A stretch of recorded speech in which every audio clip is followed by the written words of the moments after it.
Good morning everyone.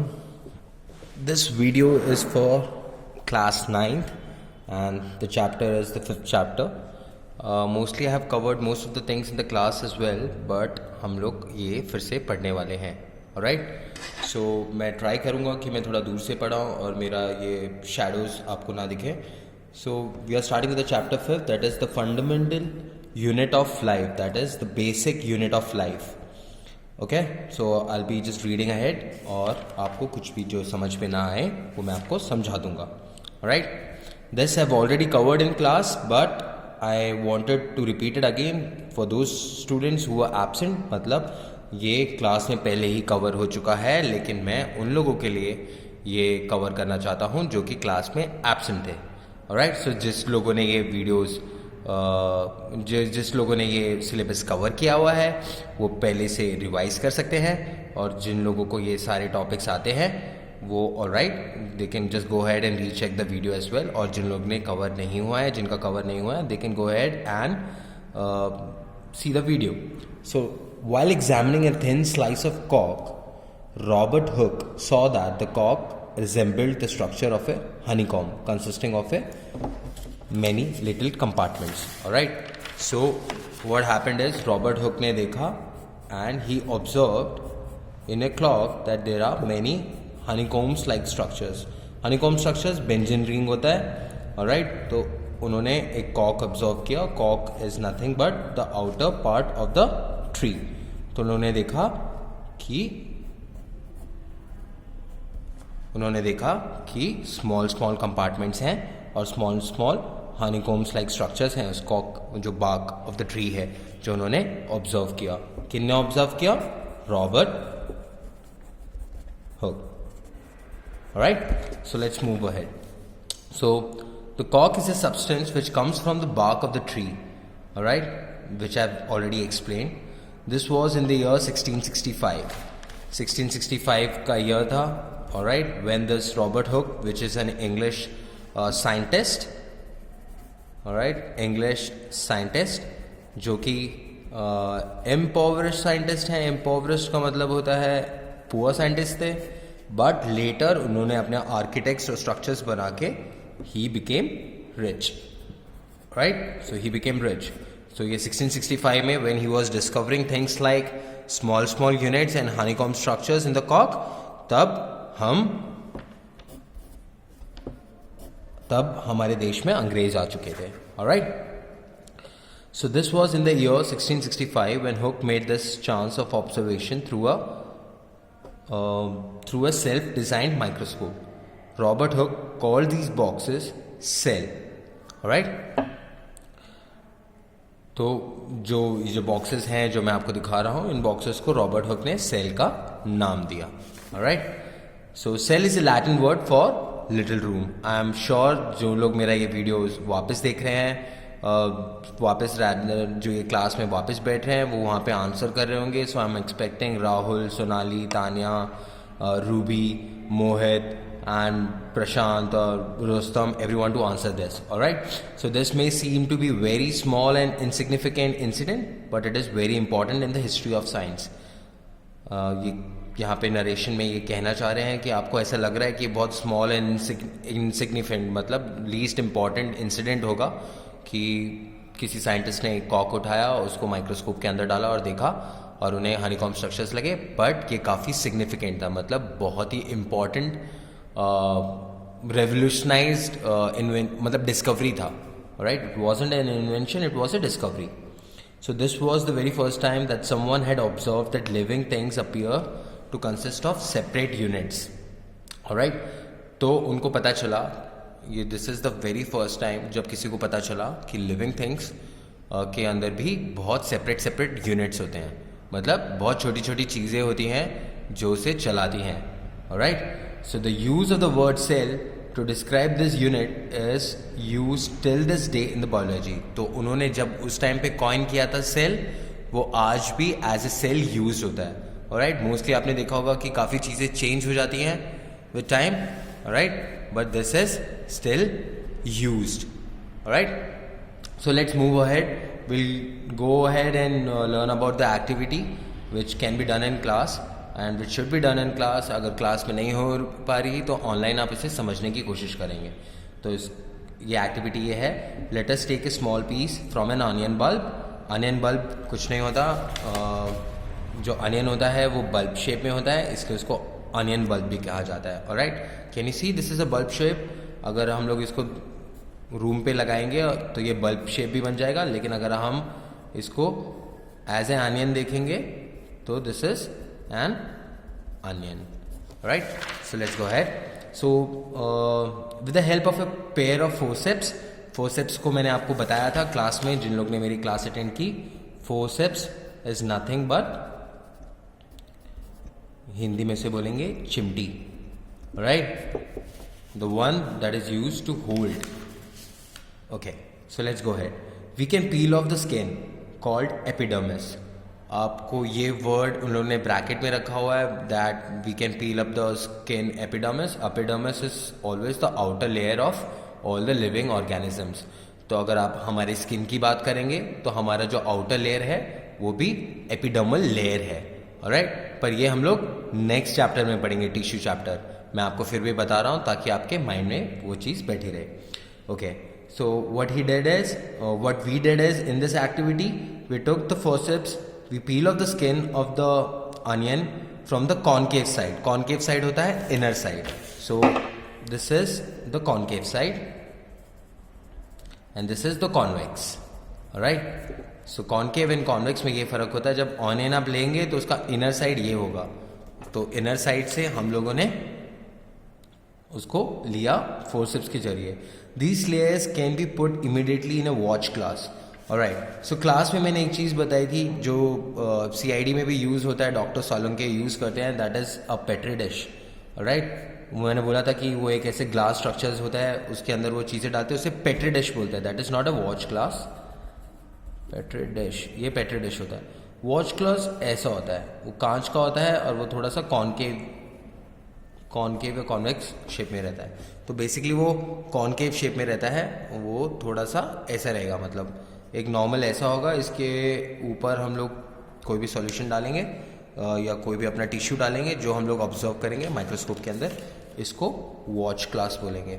आप लोगों को जिनको भी वॉच ग्लास में डाउट है वो लोग गूगल कीजिए, सर्च कीजिए how does a watch glass look. आप जब वॉच ग्लास सर्च करेंगे आप इमेजेस पे जाके देख सकते हैं कि वॉच ग्लास कैसे दिखता है. Alright, so let us go ahead. तो उन्होंने एक वॉच ग्लास में डाला था कंटेनिंग वाटर इसलिए because he wanted to prevent the peel from getting folded और गेटिंग ड्राई. वो चाहते थे कि जो पील जो उन्होंने फोर्सेप्स के जरिए निकाला वो एक दूसरे के ऊपर फोल्ड ना हो जाए, डबल लेयर, और या फिर ड्राई ना हो जाए. What do we do with this peel, मतलब जब भी हम लोग ये सेंटेंस यूज करेंगे, what do we do with this peel, this is a formative sentence. Formative sentence वो सेंटेंसेस होते हैं जहाँ पर आप जो भी आपके नरेशन पढ़ रहे हैं उसके अंदर आप इंटरेस्ट बना के रखें, उनको फॉर्मेटिव सेंटेंसेस बोलते हैं. So when we say what do we do with this peel, let us see what we do with it. Let us take a glass slide, put a drop of water on it and transfer a small piece of the peel from the watch glass to the slide. So basically हम लोग एक glass slide लेंगे, alright, उसमें हम लोग एक small drops of water डालेंगे, alright, और जो भी हमारा टिश्यू है जो हम लोग ने इधर लिया उसको हम लोग कवर स्लिप से कवर करेंगे. This is a cover slip. alright, so make sure that the peel, okay, so make sure that the peel is perfectly flat on the slide. okay, मतलब वो आपका जो peel आपने लिया वो completely flat रहे. A thin camel hair paint brush might be necessary to help transfer the peel. okay, तो आपने कैमलिन के ब्रशेस सुने हैं, राइट? ओके, जो ऐसे होते हैं कैमलिन के ब्रशेस, ये कैमलिन के ब्रशेस होते हैं जो पेंट के काम आते हैं, तो उन लोगों ने कैमल ब्रश बोला है. ये इसलिए बोला है क्योंकि ये उसको जो पील है जो हम लोग ने निकाला है वो काफ़ी छोटा रहेगा. ये ब्रश उसको सैफ्रोनियन सॉल्यूशन से आराम से निकाल के ग्लास साइड पे रख सकता है. So that is the reason we are suppose to use Camlin brush. अगर हम उसे हाथ से या फोर्सेप से करेंगे तो हो सकता है हमारा पील डैमेज हो जाए and we won't be able to see that part in the microscope. Alright, so let us go ahead. Make sure that the peel is perfectly flat on the slide. A thin camel paint hairbrush might be necessary to help the transfer of the peel. Now we put a drop of safranin solution. मैंने आपको पहले ही बताया था what are safranin solution. Safranin solutions are the solutions which are, अगर आप हिंदी में देखेंगे तो उसे बोलेंगे वो केसरिया रंगी, जो भी केसर रंगी सॉल्यूशंस होते हैं safranin solutions. Why do we use safranin solution? Alright, I can see that मेरी जो क्लास यहाँ पे वापस से अटेंड कर रहे हैं वो लोग ये आंसर कर रहे हैं और they already know it. Safranin solution is used because हम उस सॉल्यूशन में जो भी हमारा टिश्यू हम लोग वॉच क्लास के ऊपर रखेंगे हम उसे बहुत बेटर माइक्रोस्कोप के अंडर ऑब्जर्व कर सकते हैं due to the colour. Alright, अगर हम ब्लैक रखेंगे तो जितना भी वो ब्लैक आउटलाइन या एरियाज है वो उसमें कैमोफ्लैज हो जाएगा. कैमोफ्लैज होने का मतलब वो बैकग्राउंड में ढल जाएगा तो हम लोग काफ़ी टिश्यूज अच्छे देख नहीं पाएंगे. लाइट कलर्स, ब्राइट कलर्स, इन सब के साथ भी यही प्रॉब्लम है, इसलिए हम लोग सैफरानिन कलर यूज करते हैं so that we can observe the tissue in it. Alright, so now we put the drop of safranin solution on the piece followed by a cover slip. जैसे कि मैंने आपको बताया था, आप सबसे पहले टिश्यू रखेंगे, इसके ऊपर सैफरानिन सॉल्यूशन रखेंगे, उसके बाद ऊपर कवर स्लिप रखेंगे. We provide cover slip because ताकि आपका टिश्यू इधर उधर मूव ना करे. ऑलराइट, और उसमें कोई भी एयर बबल्स ना आए. Take care to avoid, alright, we come here, take care to avoid air bubbles while putting the cover slip with the help of a mounting needle. So there is a needle. Okay, आपको बता देता हूँ, एक वो बहुत needle होता है जब आप ये आपका स्लाइड है.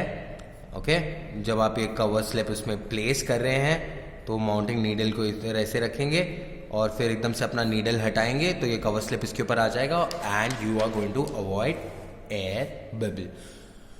आप लोगों को कोई भी डाउट्स होते हैं you can put up your queries on the WhatsApp group of the school. Alright, I hope that is understood. But if you do not have any doubt, let us learn something more. Okay, so now after doing that, ask your teacher to help. Okay, that is me in this case, so I'll be helping you guys. We have prepared a temporary mount on the onion peel. We can observe this slide under the low power followed by a high power of compound microscope. So basically जो peel हम लोग ने निकाला और जो उसे mount किया हम लोग ने अपने कवर स्लाइड्स पे, अब हम उसे माइक्रोस्कोप के अंडर ऑब्जर्व करेंगे. So talking about microscope, let us learn all the parts of the microscope. Alright, so I am just guessing people who have already attended my class, they know it. Those who haven't, not a problem, we are going to explain to them as well.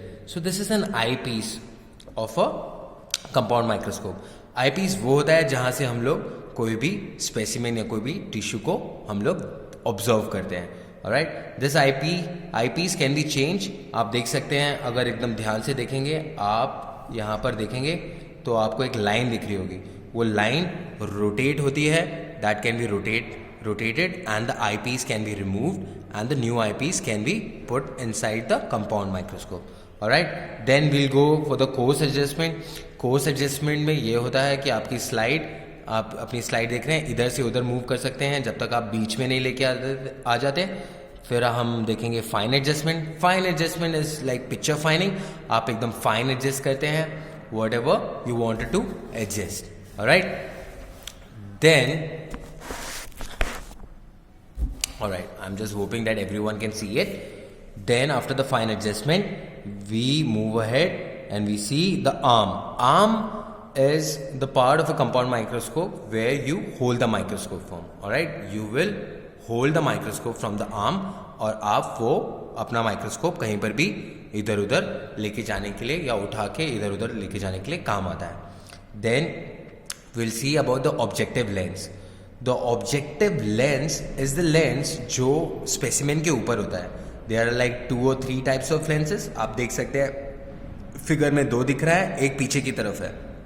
Alright, so if it was a 3D image तो आप तीनों देख पाते, but it's a 2D image, then you can see 2 of them. So आप ये objective lens देखेंगे.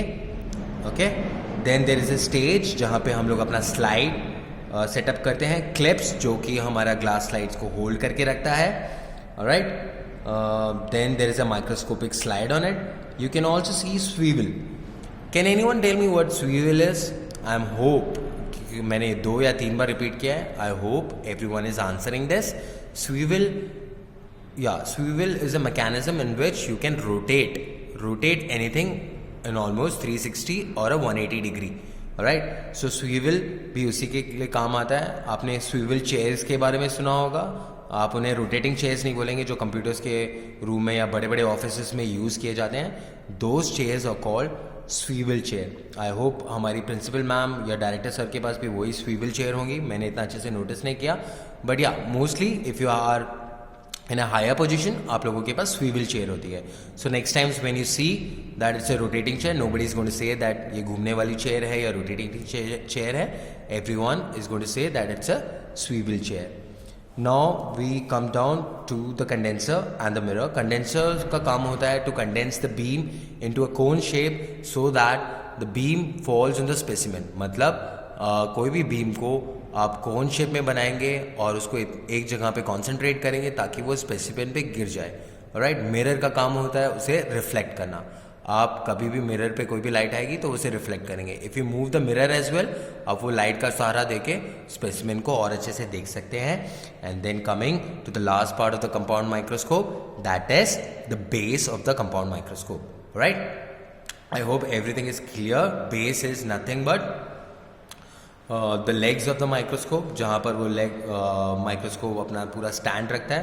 If you can also see it's a horse shape. जब घोड़ा अपने दोनों टांगों पे खड़ा होता है, that is the shape that comes under it. इसको हॉर्स मतलब घोड़े के शेप के पाँव भी बोले जा सकते हैं. Right, so moving ahead, after putting the concave sides of the onion peel under the slide using a saffron in color on the watch glass, what do we observe? We observe, as we look through the lens, can we draw the structures that we are able to see through the microscopes of an observation sheet? Does it look like the figure 5.2? So basically what the narration is trying to say is, आप ऐसा ही चीज़ observe करेंगे microscope के अंदर जैसे कि आपको इधर figure 5.2 में दिखाया जा रहा है. That is nothing but the cells of an onion peel. Alright, you can observe 2 parts out here. One is nucleus and the other is cell. Alright, so we will be moving ahead to the next page. Alright, let us move ahead to the next page. Okay, I'm trying to just give me a moment. I just hope the next page is clear. Got it. So the next page says we can try in preparing temporary mounds of the peels of onions of different sizes. What do we observe? Do we see the similar structures or different structures? So basically the narration हमसे पूछ रहा है अगर हम लोग try करेंगे temporary mounts पील करने के लिए और डिफरेंट साइजेस ऑफ ऑनियन, बड़ा ऑनियन, छोटा ऑनियन, नाटू ऑनियन, मोटू ऑनियन, अगर हम लोग ये सारे टाइप्स ऑफ ऑनियंस लेंगे और हम लोग उसके पील्स निकालेंगे तो हम लोग क्या सेम स्ट्रक्चर्स ऑब्जर्व करेंगे. Alright, but the answer is yes. Alright, हम लोग देखते हैं क्यों येस है. These structures look similar to each other, together they form a big structures like an onion bulb. मतलब ये कहना चाहते हैं जो ये स्मॉल यूनिट्स के जो स्ट्रक्चर्स हैं वो एक दूसरे को सिमिलर दिखते हैं लेकिन वो टुगेदर बना के हमें एक ऑनियन बल्ब मतलब एक लिविंग ऑर्गेनिज्म पूरा इन टोटल बनाते हैं. We found the activity, right, so we found the activity from this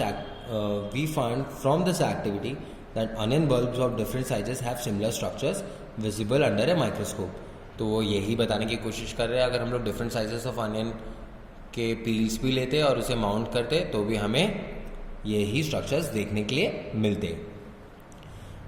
Okay, the cells of the onion peels will look alike and the same regardless of the size of the onion they came from. Okay, so they जो भी हम लोग पील कर रहे हैं उसका हम लोग को साइज और हर चीज़ सेम मिलेगा regardless of the size and shapes of the onion. Alright, so basically what they're trying to say is the basic unit of any living organisms are almost same no matter what they form in the end of it. Alright, so let's move ahead. These small structures that we see are the basic building units of onion bulb. These structures are called cells. Not only onions but all the organisms that we observe around are made up of cells. However, there are also single cells that live on their own. Last में उन्होंने एक छोटी सी line लिख दी है and that line is something to be considered of. So basically ऊपर ये बताना चाह रहे हैं कि ये सारे स्मॉल स्ट्रक्चर्स या स्मॉल बिल्डिंग यूनिट्स हमें मिलकर एक अनियन बॉल बनाती हैं. ऑलराइट, सारे ऑर्गेनिजम्स के पास ये सब छोटे छोटे स्ट्रक्चर्स या छोटे छोटे यूनिट्स या छोटे छोटे सेल्स होते हैं जिससे सारे ऑर्गेनिज्म बनते हैं. But however there are also single cells that live on their own.